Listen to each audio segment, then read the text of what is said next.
The shape of the bite marks on the people, it looked very similar to, I've seen tunas that have been bit by bull sharks, other fish, and very similar. That is why a Cameron County marine expert believes a bull shark is likely responsible for last week's shark encounters. We're told the shark didn't leave behind any teeth, and that is what's making official identification harder. Tony Reisinger looked at photos of the bite marks on the two victims. Bull sharks are the third most likely shark species to bite people, behind great white sharks and tiger sharks, according to the Shark Attack File program at the Florida Museum of Natural History. And a new study shows the number of bull sharks in the Gulf is growing. Here's Channel 5's Christian Von Preissing with one factor behind the growth. Bull sharks are one of those species of sharks that has a reputation for getting into encounters with people and sometimes biting them. Research done over the last 20 years shows that the population of bull sharks has gone up 5 times in one part of the Gulf, and there's evidence that that population may also be rising in the rest of the Gulf as well.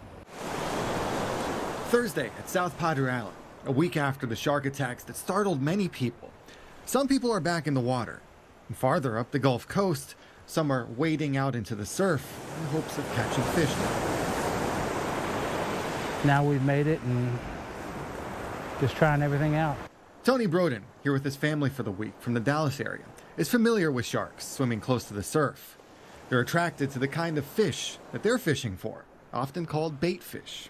When you get that many people out there thrashing around, especially after the hurricane and all the baits coming in up front, it's to be expected.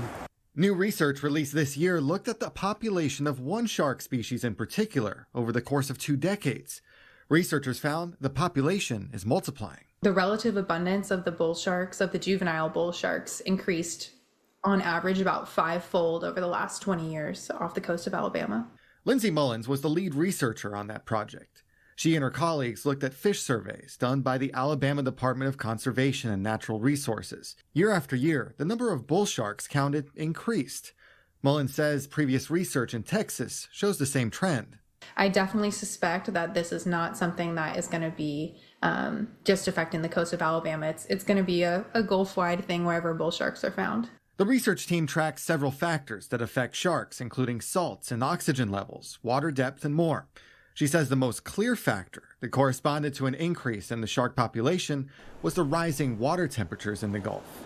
Their data showed an increase of 0.05 degrees a year, or 1 degree Celsius, in the last 20 years. That these changes are very gradual, but it could be that these waters are staying warmer for longer, which is allowing these bull sharks to stay in their nursery habitat for longer and grow stronger and increase their survivability year to year. Tropical bull sharks may be thriving in warmer waters, as may other tropical species. But Mullins says sharks and other species that prefer colder waters may be suffering. Along the coast, shark experts want people to be aware of shark behavior. That's their house, it's not ours.